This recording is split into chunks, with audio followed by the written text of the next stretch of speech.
Hi, it's Jim Gaines, and it's time to connect.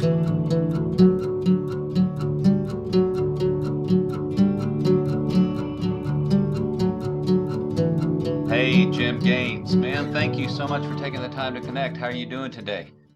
I'm doing good, man. We're down here in the South, but we're freezing our behindies off because we got the cold front coming in. It's like, I don't know what happened to fall, but here we are. We're in the dead of winter almost. But yeah, good to Wh- see you, John. Good Good to to see see you, you. sir. I really appreciate it. You went straight from summer to winter, huh? You're in Tennessee, is that right? Yes, we're actually at the corner of where Tennessee, Alabama, and Mississippi meet. So we're actually about 2 hours east of Memphis and an hour west of Muscle Shoals. Gotcha. Yeah, the Great Muscle Shoals. Now I know you've lived several places. How long have you been homesteading there? 20 something years. Okay, okay. So I think that's probably the forever home for you, huh? You got it. When I moved in, I said, this is the last place I'm going. Yeah. And maybe we'll get into this later, but I know you maybe weren't intending for that to be a studio, but you've been recording a lot of projects there as well. Is that right? Yeah, what happened was that my wife is an artist, and we were talking about doing a record for her. And this house that we have is where she grew up since day one. Her family uh, very involved in the community. Her dad had a little grocery store. He had farmland. Her mama taught school and became postmaster. So what happened was when the mom passed away, I kind of said, look, let's keep this as long as we can because it's really an important part of the community. So after after it was kind of vacant for about a year, we were getting ready to start this record. And I said, you know what? Why don't I? We actually started the record in this room I'm sitting in. And I swore to God I would never own my own studio, especially in my house. That's sacred territory. So was sitting there thinking, I said, you know what? Maybe if I go over there and kind of look around, make this room like the control room is the biggest room, and we'll put drums over here, and we could put guitar amps back there. And yeah, let's just, so it just worked out. I didn't really plan on being a studio. And then what happened was Thomas Roof found out that I quote unquote had a studio. And I said, well, look, man, I just got a place to record. I just got a little bit of gear in it. So he sends me Joanne Shaw Taylor over here. Said, try this. Okay. So, and we were supposed to work together when she was signed to Dave Stewart, actually. So we came over and we made her first 3 records here. And then as we're finishing the first one of hers, he brings an Australian artist named Mina. So and Joanna, of course, from England. And so automatically now I'm an international studio, which I find hard to believe this little house is an international studio, but it has been for a while. Wow. Like the great John Lennon said, life is what happens to you when you're busy making other plans, I guess. Isn't that so true, though? It is. Jim, I've read the new book and I encourage anyone watching this to read it too. It's so fascinating. I mean, just story after story after story. You have had quite a career. It's been a hell of a ride, huh? Man, when I was putting that together, I started writing down this stuff that I had done. It's like, holy mackerel, I did all of that. And I Yeah, did that. And I worked with that guy. And yeah, yeah, I've been a lucky guy. So if you read the book, John, I moved around some, yeah. but every situation I moved to was the good thing to do at that point in time. Uh-huh. Like when I left Memphis, I left Steve Cropper's studio, Trans Maximus, and moved. Wally Hyder had been for 3 years pursuing me to go. First, he wanted me to go to LA, and I said, there ain't no way I'm taking my kids to LA. No way.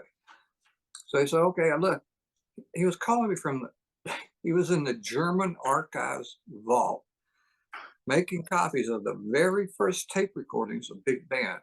So he calls me and he said, look, man, I got an opening in San Francisco. Please just go look. So I flew out there, and this is going to be the interesting part. So they said, look, we're going to give you a song and give you a control room and just give you an hour to get a mix going, see how you hear it. Well, the song happens to be a Creedence Clearwater cut. And the guy leaving that did Creedence, Russ Gary, they all were going over to Fantasy. Fantasy built them their own studio, and they wanted to bring Russ with them because he had recorded this stuff. So here I'm mixing this mix, thinking, oh my God, I'm mixing Creedence Clearwater, for God's sake. And so when I got done my mix, they came in and listened, and the first thing out of their mouth, like, how fast can you be here? It's like, whoa, that's a lot of negotiation going on there, right? Yeah. So I took Russ Gary's place at San Francisco Wally Heights. Well, that says a lot about you, Jim. It's probably true that you had a lot of luck, but as there's a quote somewhere that goes something like luck is when opportunity meets preparation, and there's things about you that have made you in demand, and I want to ask you about that, but let's back up if we can and list for the people listening to this some of the remarkable artists that you've collaborated with, you've worked with over the years. And I've got a list here, and I want to name a couple of these people, but I'm just curious, who do you typically say, if someone asks you who you worked with, who are the top 3 or 4 or 5 that come to mind? Well, I'm going to name a few only because how much joy we had working together. Steve Miller, I worked for him exclusively. He built a studio in Oregon, and we went up there for a while, and he kind of ended up splitting up with his wife and got disenchanted with it. And then Huey Lewis, of course. I love working with Huey Lewis and the band and the boys. Carlos Santana, one of my favorites. Yeah. He is such a very nice person, very well-read. He talk about anything, but he's also one of the best guitar players I've ever worked with. Yeah. I mean, he is just amazing. Yeah. The stuff that he comes up with. He can play 2 or 3 notes and make you cry. He can make 2 or 3 notes, make you happy. And we had a 20-something year relationship.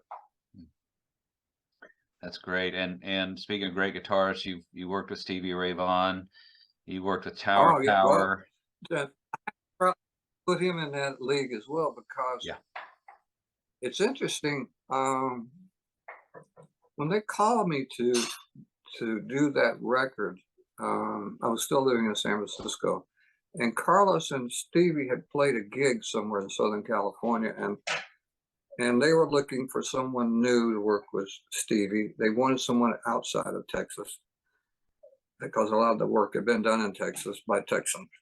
And Carlos suggested me, so that's how I even became involved with Stevie Ray. And then when I got the call, it's like, are you kidding me? I get a chance to work with Stevie Ray. I mean, he's like one of the gods. Yeah. So yeah, that was some interesting sessions, John. I'm sure. Let me throw a few other names out there just so people know. Just this incredible list: George Thorogood, Blues Traveler, Buddy Guy, John Lee Hooker, the Neville Brothers, Van Morrison, Albert Collins, Bruce Hornsby. It could go on and on and on. And definitely want to hear about some of these projects you've worked on. Don't want to take too much of your time today, but if I want to ask you a question here up front, that I want to ask you to be patient with me on this, because probably most of the interviews you do, the people listening have a very good understanding, or at least a decent understanding of what it is that a producer, recording engineer does. But a lot of the people that will probably be watching and listening to this interview may not. They may have that misunderstanding of, well, I don't understand. Does he push record? What does he do? Give people a sense of just how hard your job is and what are some of the things that you do when you work on these projects. Well, I'm going to give these people a little lesson here. Yeah, I good. was an engineer for many, many years. And what happens is, as an engineer, there are projects you get to work on where there is a producer on site, but they're very weak. I'm just going to say some are very weak. Some of them have no clue what they're doing. They're there because of politics. So what happens is this: if I'm working with a band that's got a guy like that, after a while, the band looks at me and starts asking me, "What do you think, Jim?" With the producer sitting beside me. So it becomes a political thing. So, but you try to tell the truth. Look, I think so and so. And I've had producers ask me what I think. Then he tells the band what I thought. So, but what happens is the next project comes in and the band will say, okay, you're going to be the producer. You're going to produce it with us. I mean, I call myself a co-producer no matter what, because I'm helping the band make their record. And officially as a producer, you get that title, but I still look at myself as a co-producer. And that's how it sort of evolves, and successful engineers always become producers because of that reason. What do you suppose, ask you to not be too modest or humble here. I mean, there's a reason that you're a Grammy award winning engineer and you've worked with this incredible group of people. What do you suppose it is about you that makes you different than other folks doing the same job? Well, I think first of all, it's the attitude in the studio of there are some guys who are very demanding and dominant and want their things. I think with me, I'm a hillbilly by trade, and so I just try to get the best we can and make the workflow go as fast as I can. I know when we work with Santana, this is an interesting story. I got away from the business for 2 years. I walked away, and because of politics. So Huey Lewis got me back into business to do the Picture This album. I was living in Oregon, and then the word got out I'm back in San Francisco. So Ronnie Montrose wanted me to do his record. He had just sort of finished, and he left. Sammy Hagar had left him, so he wanted to start over. He said, "Man, would you please come down and help me out?" Of course, and of course he was managed by Bill Graham. And as I'm finishing Ronnie Montrose, Bill Graham comes to me and said, "Look, man, we're looking for some new people for Santana. Would you just stay over a day or two and work with him? We have 2 or 3 other guys we'd like to bring in." I said, "Sure, no problem. I'm here, no problem." So after the first day, Bill Graham comes to me and said, "Well, Gaines, what are you doing the next 6 months?" "Well, you're doing Santana. The other guys didn't even get a shot." And I think it's because I've been known in this business as a guy who loves to help get guitar sounds. And we were willing to work for different things, different amps or different things. And with Carlos, he realized that, look, he's not just interested in the whole section. He's very interested in what my sound is like, and he's very picky. So I think that's one of the reasons I've worked so much, is because I'm trying to willingly work with the artist, even we may be trying something new. And I'm the first guy to try something new if it gets me where I want to go. But that, and like I say, I'm just a laid back guy. And I don't project myself into the studio. I just go with the flow. We got to get this done today. We need to get this done tomorrow, so and so and so. And I treat it as a business. Yeah, yeah, yeah. And from what I gather from the book, you also didn't get caught up in sort of the drug culture and some of the other things that so often happen to people and really make their career go south. Well, I never did drugs, so, and that's one of the reasons I got Stevie Ray, because he had just come out of that Yeah. problem in England, Yeah. and our whole band was on the step program, and they didn't want anybody around him that temptation is there. Mhm. I'm pretty sure that's one of the reasons I was hired. That and the fact that this is the first thing he said to me. I had a meeting with him and the band. So we're in Los Angeles, and after, hi, how you doing? How you doing? How you doing? Stevie says, well, Gaines, how do you feel about working with 10 amplifiers at once? John, this was an engineering nightmare. I imagine. Yeah. I said, well, look, man, I just did 6 with Ronnie Montrose. He had a guitar where each string went to a separate amp. And with Santana with 5, that sounds like a challenge. I'm willing to take it. I'm willing to take that on. Yeah. So that was a big step right there for, it's like to take that project on. And I'm one of the things that just thinking about all those amps and the challenges of the job and how things differ from project to project. One of the things that brings to mind I want to ask you about, and of course this could be an hour-long conversation, but just high level, talk a little bit about how the whole process has changed, going from the old days when you were at Stax and things were completely analog to this digital world we live in now. Well, when I was working at Stax, we were 4-track. And I actually started on 3-track, doing big bands on 3-track for the Jingle Company. And then when we went to 8-track, is like a miracle. Oh my God, now we can put the drums on a separate track, the bass on a separate track, and put it together. And then it went quickly into 16-track. And that was like a major move, because now we had 4 tracks we could put drums on. And we could put all these overdubs on. And then from 16, it went to 24. And tape will give you only so much. You only get so much time, 15 minutes recording time, basically, at 30 IPS. But then it goes into digital world. And Carlos, it's interesting, Carlos and I were kind of like old dogs that wouldn't give it up for a long time. But we finally had, once he figured out that he can load up that computer with a bunch of takes, and we can sit there and nitpick, like, wow, okay, let's do this now, Gaines. You can't do that with all that with analog. Yeah. Yeah. And I think the thing with analog for me is it makes it too easy sometimes for artists. They don't really, they look at it as like, we can fix it.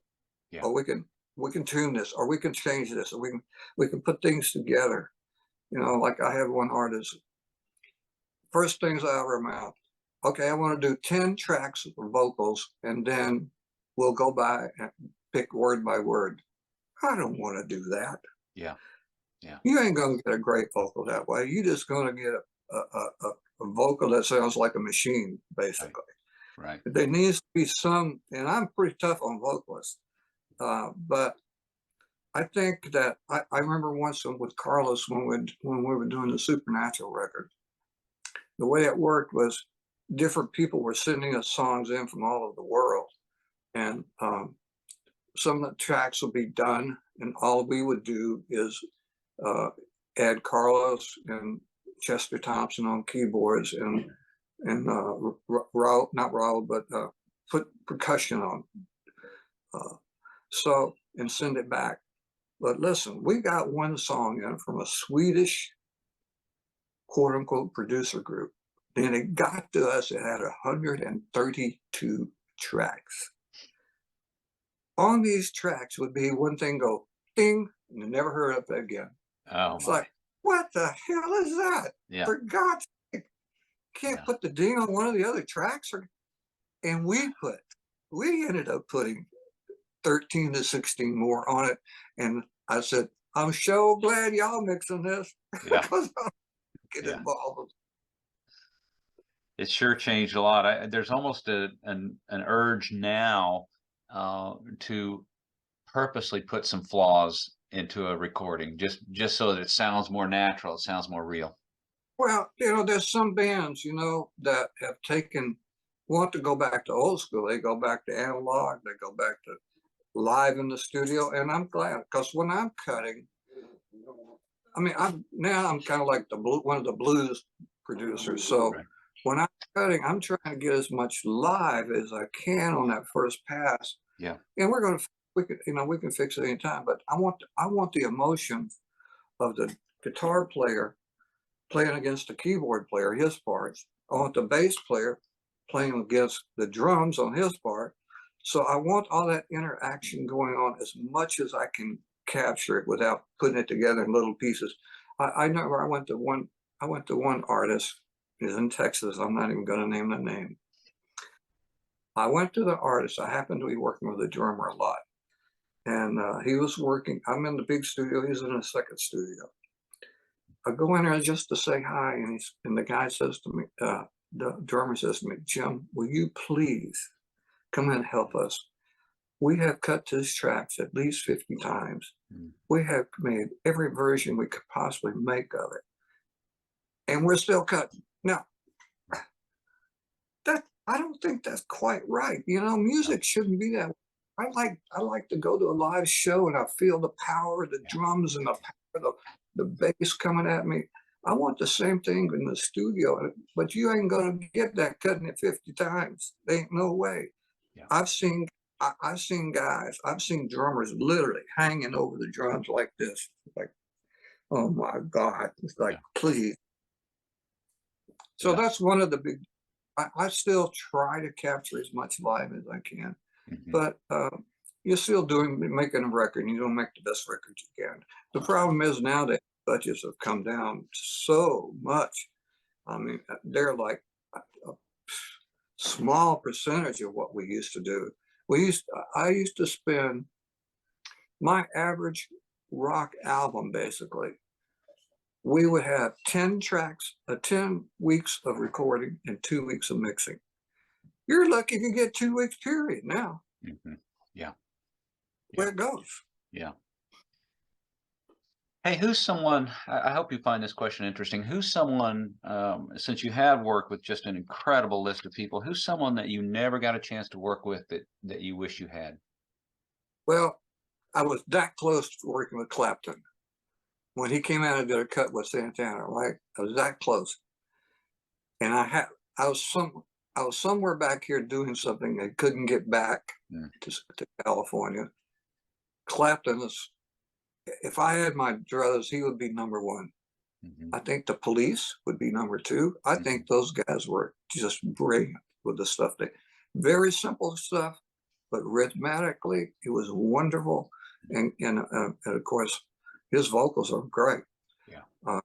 So I would say those two for sure. Yeah. Good. I'm curious, what comes to mind if I say, were there recordings that you were involved in where you thought, man, this song's going to be big, and it didn't happen? Or, and vice versa, where you thought, oh, this is fine, this is not, and then it shocked you or surprised you by how big it got? Anything come to mind with those two questions? Wow. Well, Steve Miller, when I was working with Steve Miller on Fly Like an Eagle, this is what happened. He had recorded the basic tracks at the old CBS studios, took the things home. He had a kind of little setup at his house. He did mess around with guitars and vocals. Then he went to Capitol to quote unquote mix, and he hated it. I don't know what's going on. So he calls me, and I'm in the middle of a Spinners record, and he calls me and he said, "When can I get with you? I want you to mix my record. I want you to finish recording and mix it." Okay, so they come up about 2 weeks later. So here, one of the songs is "Rockin' Me Baby." So "Rockin' Me Baby," he had cut already twice or 3 times. Never got what he wanted. So here we are mixing it.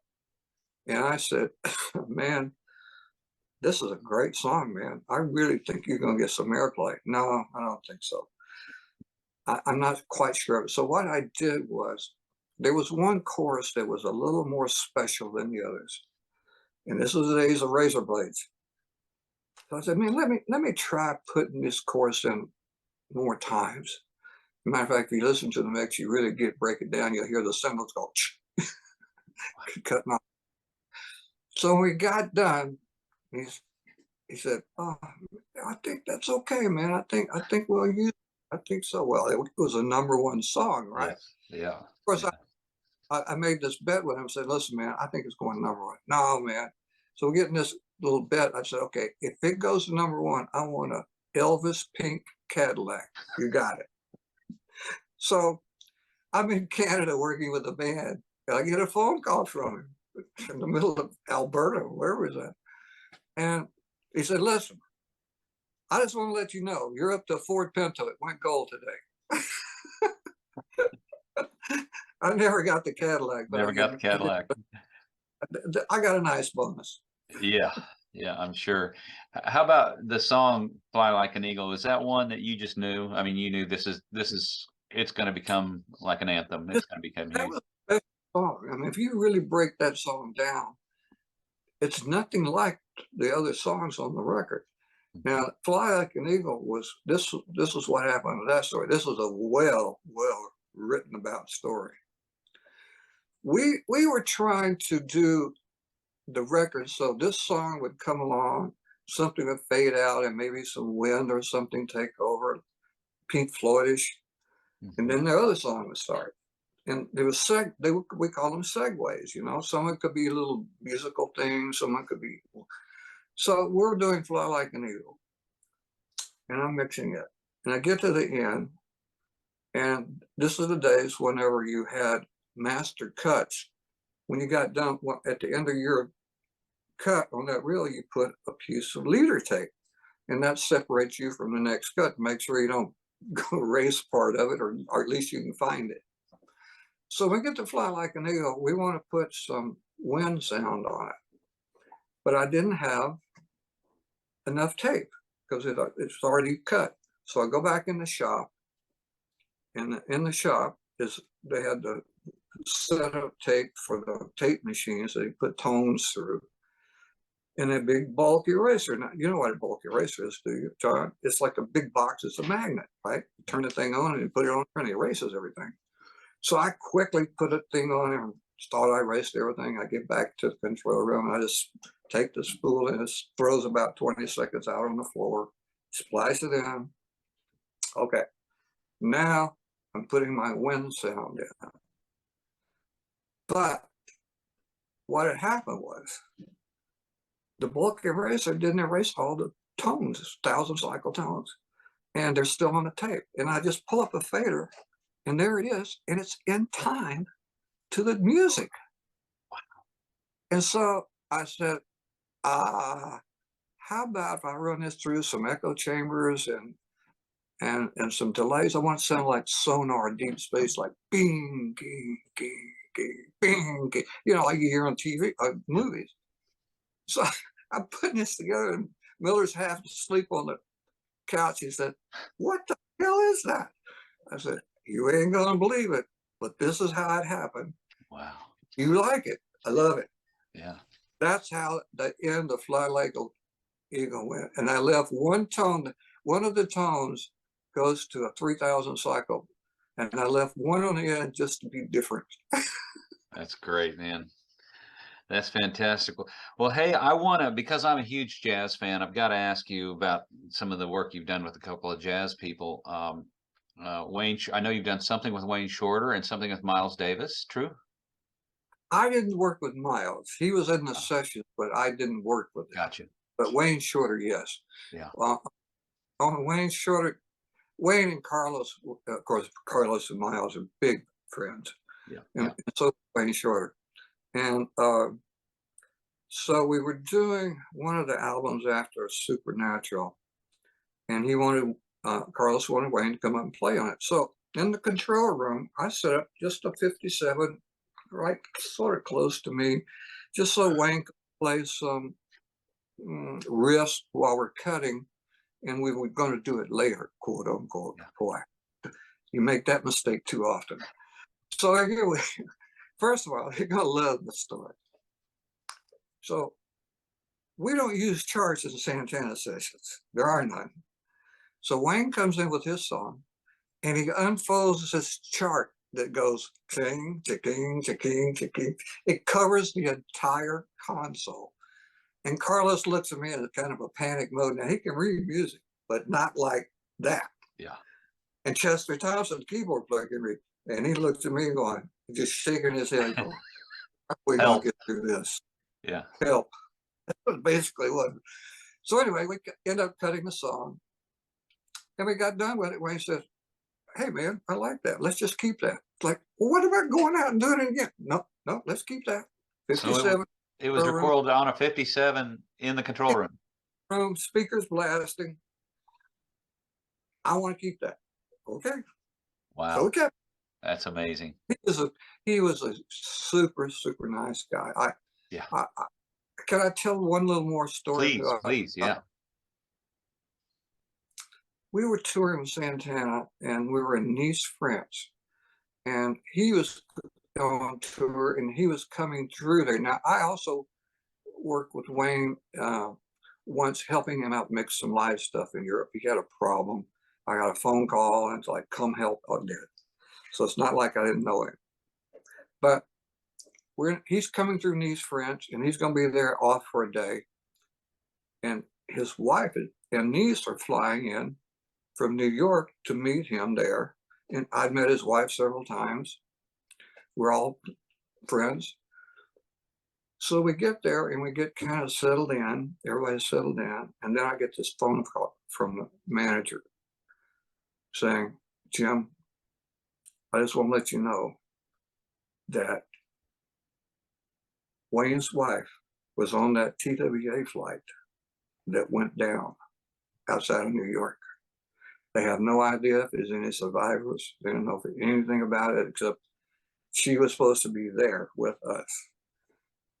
Of course, she got on the plane right away and flew back, and she didn't make it. Neither one of them made it. But there were no survivors on that plane that went down. And I saw him once after that and tried to tell him how much sorrow it made for me, because I knew her. She was a fun person, loved me. But God, can you imagine? I mean, I was there when right after he got that phone call. It's like, oh my Lord. Mm-hmm. Yeah. Yeah. And there was a weird coincidence that his constant collaborator, Herbie Hancock, had a very similar thing happen. I think it was his daughter that was killed in a plane crash. Yep. Yep. Yeah. And Herbie and I did some work together. I worked on some of her stuff. Yeah. Yeah. Yeah. Wow.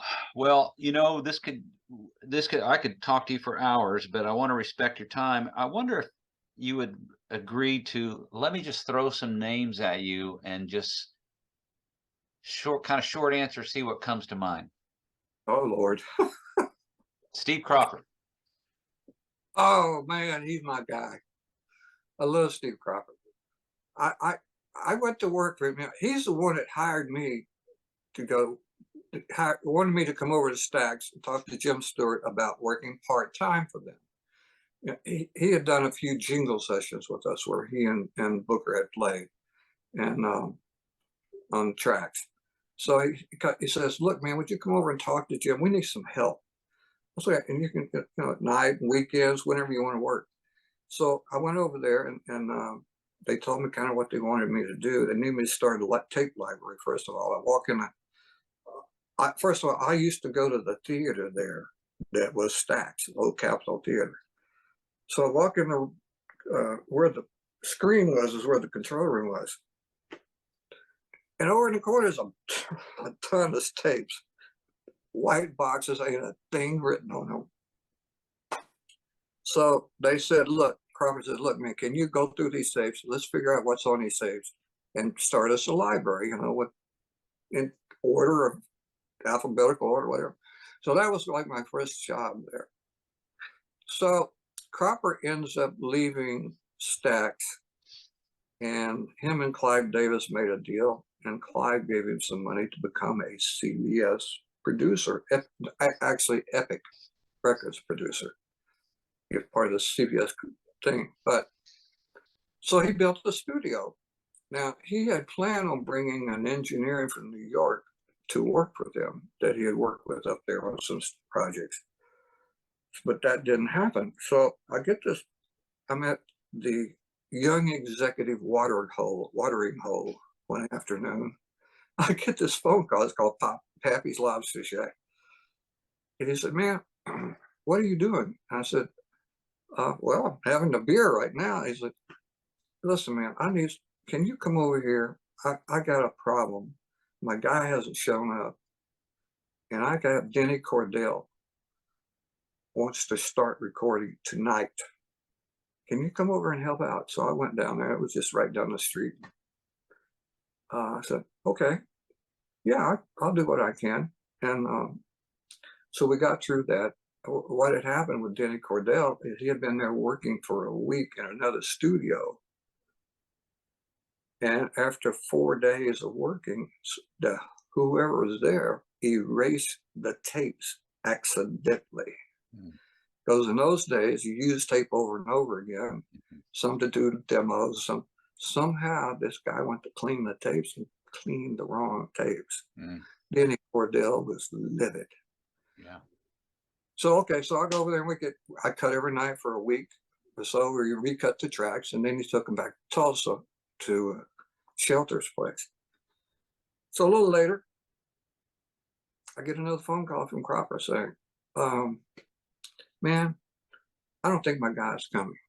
You interested in working for me? It's like, to me, Steve Cropper's God at that point. He was like God. Yeah. Of course.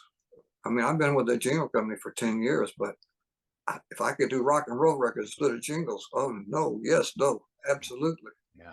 So that's how I went to work for Cropper. And that's amazing.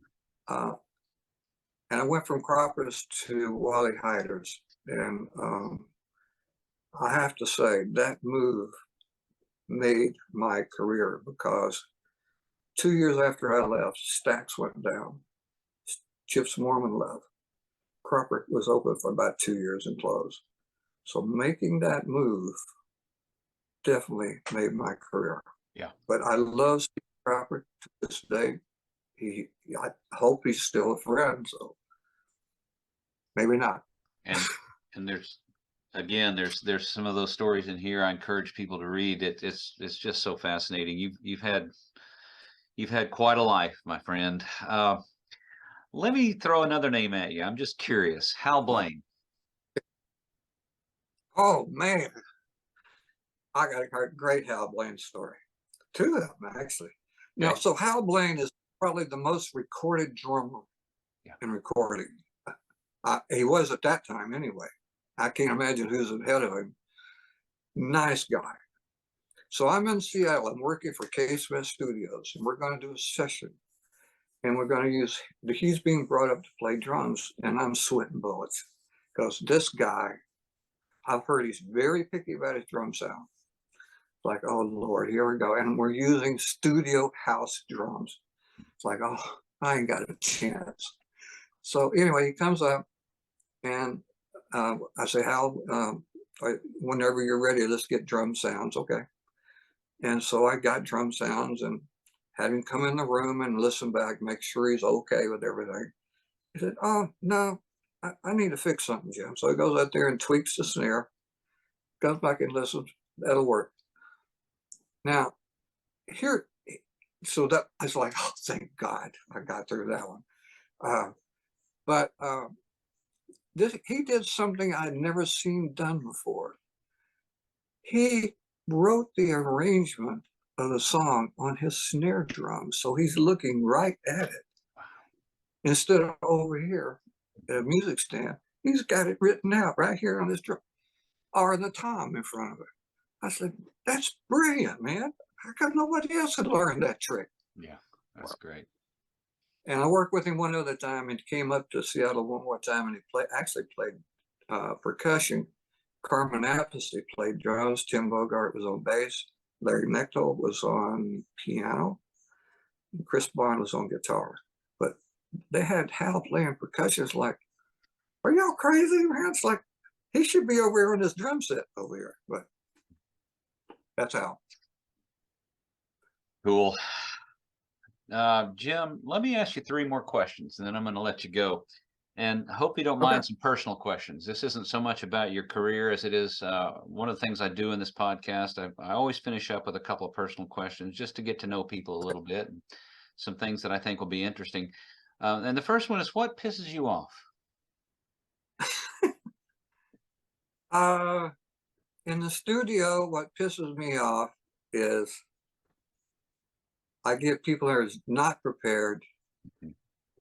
They're never going to get that cut. Yeah. And you're just trying to get the best you can, and they won't give it up. Yeah. That's one of the things that pisses me off. And another thing is when people come in to do vocals for me, I want them to be prepared. I want them to sing that vocal from this thing right here called the heart. I've had people come in, put their now it's iPads up, and it sounds like they're reading the vocals. So I just go out there and take the damn thing off the stand and say, okay, either sing the song or go home and learn it. Yeah. That's it. Yeah. And you've sent people home before, haven't you? I've sent lots of folks home. Yeah. Yeah. Yeah. Okay, Jim, 2 more questions. This is a big one. We're going into the deep end of the pool here. Oh my. You and I are getting up in years, and it's a question that we have to consider. What do you think happens when we die? I don't know. I was raised a Southern Baptist and had that thrown at me for all these years. I don't know. I think there is a God, or a sort of God. I hope that we end up in a place that's a better place for all of us, and we all get along instead of fighting most wars have been over religious wars, and it's like crazy. Yeah. I don't know. I think there is another something up there. Mhm. We could call it God, and the Chinese can call it Buddha. They're all picking a identity.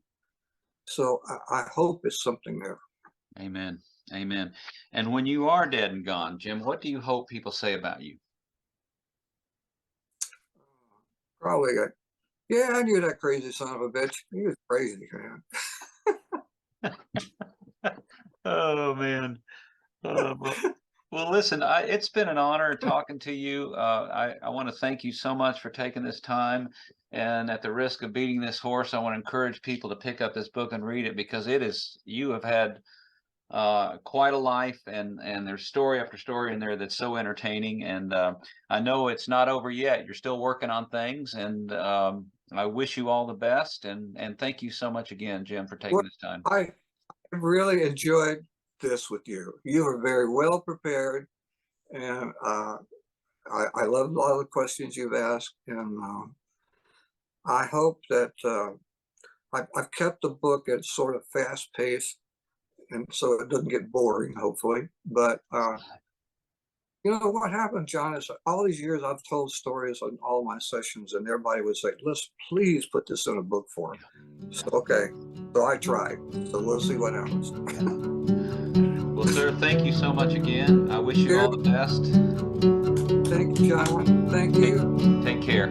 Take care, brother. Bye-bye. Bye-bye.